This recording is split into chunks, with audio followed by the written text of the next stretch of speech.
ఇక breaking news కేంద్ర ప్రభుత్వం ప్రతిష్టాత్మకంగా రూపొందించిన వక్ఫ్ సవరణ బిల్లుపై అభ్యంతరాలు ఇంకా కొనసాగుతున్నాయి. దేశవ్యాప్తంగా అనేక మంది ముస్లిం నాయకులు తమ అభ్యంతరాలను వ్యక్తం చేస్తూ వస్తున్నారు. తాజాగా హైదరాబాద్ ఎంపీ అసదుద్దీన్ ఓవైసీ వక్ఫ్ సవరణ బిల్లుపై అభ్యంతరాలు వ్యక్తం చేస్తూ సుప్రీంకోర్టును ఆశ్రయించారు. వక్ఫ్ సవరణ బిల్లును ఛాలెంజ్ చేశారు ఆయన.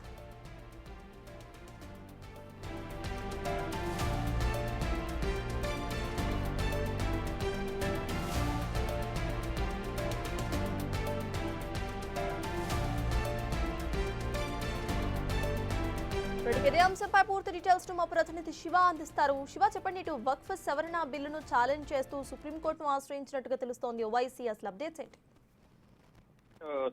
సుప్రీంకోర్టుకు వక్ఫ్ సవరణ బిల్లు వ్యవహారం చేరింది. వక్ఫ్ సవరణ చట్టాన్ని సవాల్ చేస్తూ ఎంఐఎం అధినేత అసదుద్దీన్ ఓవైసీ ఎంపీ అసదుద్దీన్ ఓవైసీ సుప్రీంకోర్టులో పిటిషన్ దాఖలు చేశారు. వక్ఫ్ సవరణ చట్టానికి వ్యతిరేకంగా ఇప్పటికే అంటే ఓవైసీ కన్నా ముందే కాంగ్రెస్ పార్టీకి సంబంధించిన ఎంపీ మొహమ్మద్ జావేద్ ముందుగా పిటిషన్ దాఖలు చేశారు. ఇక ఓవైసీ ప్రధానంగా ఈ సవరణ రాజ్యాంగ విరుద్ధం, ముస్లిం సమాజ ప్రాథమిక హక్కులకు భంగం కలిగించే విధంగా ఉన్నట్టు కూడా అసదుద్దీన్ ఓవైసీ దాఖలు చేసిన పిటిషన్ లో పేర్కొన్నారు. మరోవైపు మొహమ్మద్ జావేద్ కూడా పిటిషన్ దాఖలు చేసిన దాంట్లో ప్రధానంగా చట్టం ముందు సమానత్వం, మత స్వేచ్ఛ, మైనారిటీ హక్కుల హక్కుల పరిరక్షణ, ఆస్తి హక్కుకు హామీ ఇచ్చే రాజ్యాంగంలోని ఆర్టికల్ 14, 15, 25, 26, 29, 300 ఏళ్లను ఈ చట్టం ఉల్లంఘిస్తుందని మొహమ్మద్ జావేద్ కూడా పిటిషన్ లో పేర్కొన్నారు. బీహార్లోని కిషన్గంజ్ లో ఆయన ఎంపీగా ఎన్నికయ్యారు. ఇప్పుడు లోక్సభలో కాంగ్రెస్ విప్గా ఉన్నారు. ఇంతకుముందు ఏదైతే వక్ఫ్ సవరణ బిల్లుకు సంబంధించి కమిటీ ఏర్పాటు చేసిందో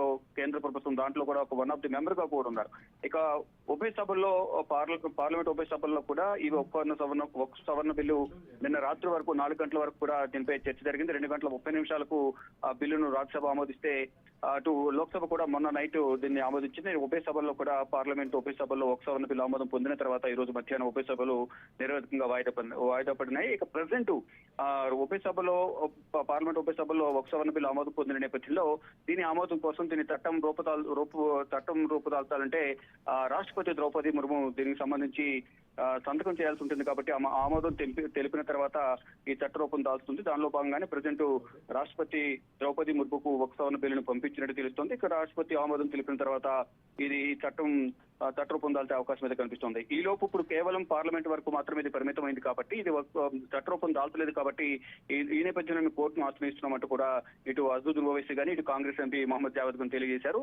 ఇక ఈ రోజు ఇటు కాంగ్రెస్ పార్టీ ఎంపీ జయరాం రమేష్ కూడా మేము సుప్రీంకోర్టును ఆశ్రయించే యోచనలో ఉన్నాము, సుప్రీంకోర్టును ఆశ్రయిస్తాం తెలిపిన నేపథ్యంలో ఆ పార్టీకి సంబంధించిన ఎంపీ మొహమ్మద్ జావేదే సుప్రీంకోర్టును ఆశ్రయించారు. ఇటు వక్ఫ్ సవరణ బిల్లుకు సంబంధించి ఏర్పాటు చేసిన కమిటీలో కూడా వన్ ఆఫ్ ది మెంబర్ గా ఉన్న నేపథ్యంలో ఆయన ఇప్పుడు పిటిషన్ దాఖలు చేయడం, మరోవైపు అసదుద్దీన్ ఓవైసీ కూడా ముస్లిం సామాజిక వర్గానికి సంబంధించిన అసదుద్దీన్ ఓవైసీ, అదే సామాజిక వర్గానికి సంబంధించిన మొహమ్మద్ జావేద్ ఇద్దరు కూడా ముస్లిం సామాజిక వర్గానికి చెందినవారే కాబట్టి సుప్రీంకోర్టును ఆశ్రయించిన నేపథ్యంలో సుప్రీంకోర్టు ఈ పిటిషన్ ను పరిగణలోనికి తీసుకుంటుందా లేదా, ఎప్పుడు విచారణ చేపడుతుంది అనేది కూడా మనకు సోమవారం తెలిసే అవకాశం కనిపిస్తుంది. ఈ రోజు శుక్రవారం కాబట్టి రేపు ఎల్లుండి సుప్రీంకోర్టుకు 2 రోజులు కూడా 10 దినాలు సెలవు ఉంటుంది. మండే మళ్ళా సుప్రీంకోర్టు ప్రారంభమవుతుంది కాబట్టి కేసు లిస్ట్ అవుతుందా లేదా అనేది కూడా చూడాల్సిన. ఒక లిస్ట్ అయితే కనుక ఎప్పుడు ఈ వాదనలు వింటారనేది కూడా వేచి చూడాల్సి ఉంది. సటర్ అదే శివ, ఇటు ఎంఐఎం పార్టీతో పాటు కాంగ్రెస్ కూడా వక్ఫ్ కి ఇప్పుడు ప్రెజెంట్ చేసిన వక్ఫ్ బిల్ కి అపోజిట్ చేస్తున్నట్టుగా తెలుస్తోంది. సో వాళ్ళు కూడా ఏమైనా ఇట్లానే సుప్రీంకోర్టును ఆశ్రయించే ఛాన్స్ ఉందనుకోవాలా? దాని గురించి అప్డేట్స్ ఏంటి? డెఫినెట్ గా ముందుగా అసదుద్దీన్ ఓవైసీ కన్నా ముందు కాంగ్రెస్ పార్టీయే సుప్రీంకోర్టులో పిటిషన్ దాఖలు చేసింది. మొహమ్మద్ జావేద్ కాంగ్రెస్ పార్టీకి సంబంధించిన మొహమ్మద్ జావేద్ సుప్రీంకోర్టును ఆశ్రయించారు. ఆయన తర్వాత రెండవ పిటిషన్ అనేది ఇటు అసదుద్దీన్ ఓవైసీ దాఖలు చేశారు. అంటే మొహమ్మద్ జావేద్ ఇటు బీహార్ నుంచి కాంగ్రెస్ ఎంపీగా కూడా ఆయన ప్రాతినిధ్యం వహిస్తున్నారు. ఇంతకుముందు చెప్పినట్లుగా ఈ వక్ఫ్ సవరణ బిల్లు కోసం ఏర్పాటు చేసిన జగదంబిక పాల్ చైర్మన్ గా, అలాగే ఇతర పార్టీలకు సంబంధించిన సభ్యులుగా ఏర్పాటు చేసిన ఈ కమిటీలో కూడా వక్ఫ్ సవరణ బిల్లు కమిటీలో కూడా జేపీసీ కమిటీలో వన్ ఆఫ్ ది మెంబర్ గా కూడా మొహమ్మద్ జావేద్ ఉన్నారు.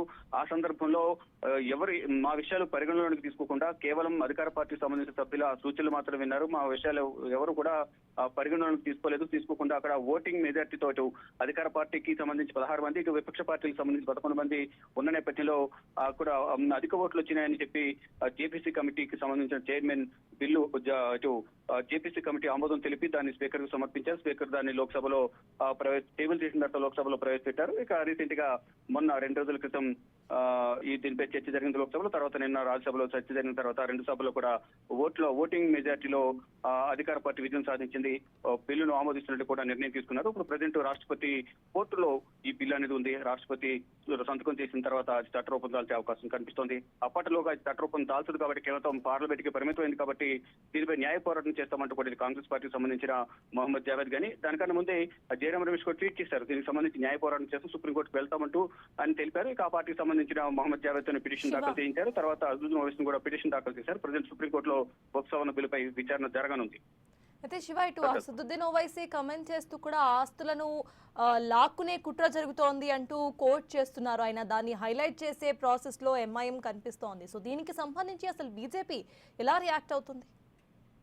డెఫినెట్ గా ఇంతకు ముందు చట్టంలో ఏవైతే ఉన్నాయో సవరణ ఏదైతే సెక్షన్ 40 ఏదైతే ఉందో దానికి సంబంధించి అది ప్రమాదకరమైనది. దాంట్లో కేవలం ఏదైనా ఒక ఆస్తిని చూసి ఆ ఆస్తి అంతా కూడా ఆ వక్ఫ్ భూమికి సంబంధించి చెందుతుంది, వక్ఫ్ బోర్డుకి చెందుతుందని వాళ్ళు నిర్ణయించుకుంటే వాళ్ళు దాన్ని స్వాధీనం చేసుకునే అవకాశం ఉండేది గతంలో. కానీ ఇప్పుడు చట్ట సవరణ చేయడం ద్వారా అవకాశం ఉండదు. ఆస్తులన్నీ కూడా గవర్నమెంట్ పరిధిలో ఉంటాయి. న్యాయం జరిగే విధంగా కూడా ఈ చట్ట సవరణ అనేది జరిగింది. ఎక్కడ కూడా ముస్లింలకు అన్యాయం జరగదు, జరగనివ్వము, అందరికీ సమన్యాయం జరుగుతున్నట్టు కూడా బీజేపీ చెప్తోంది. కానీ దీంట్లో కొన్ని కఠిన నిబంధనలు తీసుకున్నారు. మా అభిప్రాయాలను పరిగణనలోకి తీసుకోలేదు. వారు అధికారంలో ఉన్నారు కాబట్టి వారు ఇష్టానుసారం వ్యవహరించారు అనేది కూడా ప్రధానంగా విపక్ష పార్టీలు, ఇటు ఇండియా కూటమికి సంబంధించిన ప్రతిపక్ష పార్టీలన్నీ కూడా చెప్తున్నాయి. కానీ మేము న్యాయం చేసేందుకే కొన్ని సవరణలతో ఈ బిల్లును ఆమోదింపజేశాము. ప్రజలకు ఇటు ముస్లింలకు అంతా మంచి జరుగుతుంది అనేది కూడా ప్రధానంగా అధికార బీజేపీ, ఎన్డీఏ కూటమి చెప్తుంది. చూడాలి మరి ఏం జరగబోతుంది. ఇప్పుడు సుప్రీంకోర్టును ఆశ్రయించారు కాబట్టి సుప్రీంకోర్టులో విచారణ ఏ విధంగా జరగబోతోంది. ఒకవేళ విచారణకు స్వీకరిస్తే కనుక ప్రతివాదులుగా ఎవరైతే ఉన్నారో వారికి నోటీసులు జారీ చేసే అవకాశం ఉంటుంది. అటు ప్రతివాదులు కూడా ఇటు కౌంటర్ పిటిషన్ దాఖలు చేసిన తర్వాత వాదనలు ప్రతివాదనలు వినే అవకాశం ప్రధానంగా కనిపిస్తా ఉంది. Right, thank you Shiva.